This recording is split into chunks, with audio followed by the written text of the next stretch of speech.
चीज़, कोई भी ऐसा काम जिस कारण से आपको एब्डोमिनल स्ट्रेन बढ़ता हो आपका, जैसे कॉन्स्टिपेशन है, आपको जोर लगाना पड़ता है स्टूल पास करने में, यूरिनरी रेजिस्टेंस है, लाइक पेशाब करने में जोर लगाना पड़ता है, या आपको क्रोनिक कफ है, बहुत खांसी आ रही है, काफ़ी दिनों से खांसी आती जा रही है, तो उसमें भी जोर लगाना पड़ता है, या आप विदाउट स्ट्रेचिंग आप एक्सरसाइज कर रहे हैं, हैवी वेट लिफ्टिंग कर रहे हैं, या आपके वर्क प्रोफाइल में ऐसा है कि आपको हैवी वेट उठाना पड़ रहा है।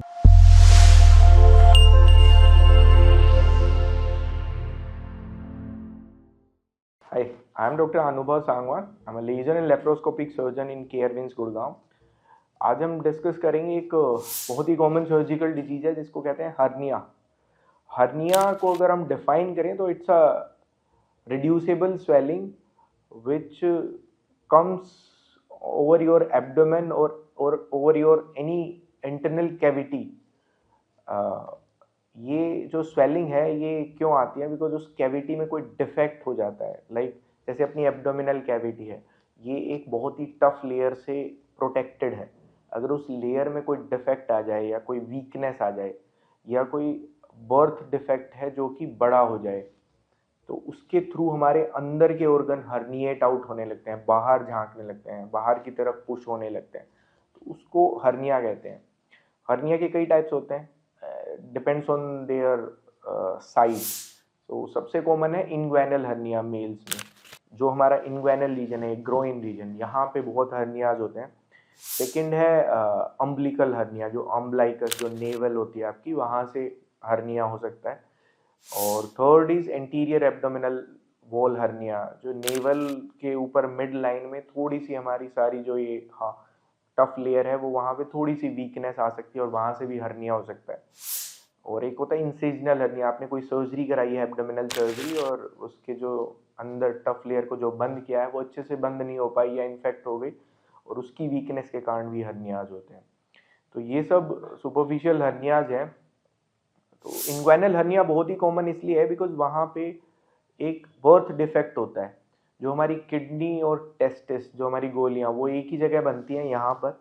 जैसे ही हम पैदा होते हैं तो टेस्टिस धीरे धीरे करके नीचे आ जाता है और स्क्रोटम में आ जाता है। जब वो एब्डोमेन से बाहर निकलता है तब एक छोटा सा डिफेक्ट होता है जिसके थ्रू वो निकलता है, और अगर आप का वो डिफेक्ट बढ़ जाता है किसी कारण से तो वो हर्निया के रूप में प्रेजेंट करता है।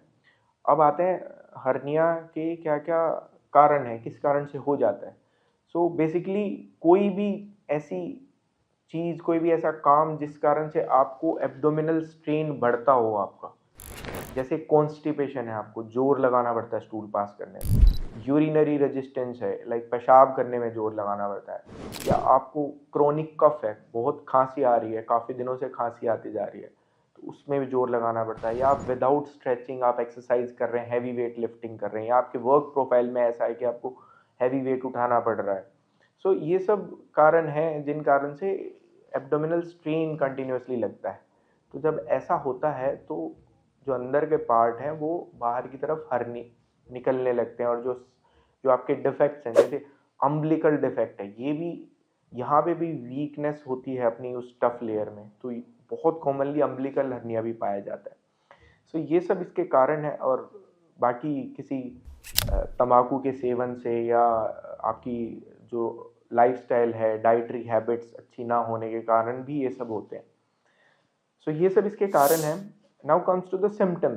हर्निया के जो सिम्टम्स होते हैं, इसमें बहुत ही रेयरली होता है कि पेन होता है। इसमें सबसे पहले एक छोटा सा उभार, एक स्वेलिंग आपको दिखेगी, आप अप्रिशिएट करेंगे, जो कि खड़े रहने पे या थोड़ा जोर लगाने पे बढ़ती है और लेट जाने पे, लाइंग डाउन पे वो खत्म हो जाती है, कम हो जाती है। सो अगर ऐसी कोई स्वेलिंग आपको है तो ये मोस्ट प्रोबेबली हर्निया है। बिकॉज जब भी जोर लगाते हैं तो वो अंदर एब्डोमिनल स्ट्रेन बढ़ता है, तो अंदर की चीज़ें बाहर की तरफ पुश होती हैं। पेन इसमें सेकेंडरी सिम्टम है। जब ये स्वेलिंग बार बार अंदर बाहर होती है तो फिर धीरे धीरे ये रिड्यूसेबल स्वेलिंग इरिड्यूसेबल में चेंज हो जाती है। इरिड्यूसेबल तब होती है जब बहुत पुराना हर्निया हो, तो वो स्वेलिंग बाहर वाली स्किन से चिपक जाती है, और उसके बाद इसके सिम्टम्स थोड़े वाइटल होने लगते हैं। इरिड्यूसेबल के बाद आती है स्ट्रेंगुलेशन, लाइक उस छोटे से डिफेक्ट में से बहुत सारी आपकी आंतें बाहर निकल जाएं और वो वापस ना जा पाए, तब उसमें पेन होता है, तब वो एक तरह से स्ट्रेंगुलेट कर लेती हैं उन इंटेस्टाइन्स को, तब ये एक इमरजेंसी होती है। सो अगर आपको पेन हो रहा है हर्निया में, that means it's an emergency, go and get it treated. नहीं तो वो पेन बढ़ेगा, इंटेस्टाइनल परफोरेशन भी हो सकती है, और ये एक छोटी सी लेप्रोस्कोपिक सर्जरी से जो चीज़ हम ठीक कर सकते थे उसको हमें बहुत पूरा बड़ा चीरा लगा के ओपन सर्जरी करनी पड़ेगी। सो ये this is hernia for you. अब इसको हम ट्रीट कैसे करेंगे? सबसे पहले इनको हम डिटेक्ट कैसे करेंगे? आप नज़दीकी किसी भी सर्जन के पास जाके एग्जामिनेशन करवा सकते हैं। ये फिजिकल एग्जामिनेशन में 99% कंफर्म हो जाता है। फिर हम अल्ट्रासाउंड या सीटी में इसको कंफर्म कर सकते हैं। एंड अगर कंफर्म हो गया हर्निया तो इसकी एक ही ट्रीटमेंट है, दैट इज़ सर्जिकल ट्रीटमेंट। इसका कोई दवाइयों से ये ठीक नहीं होता है।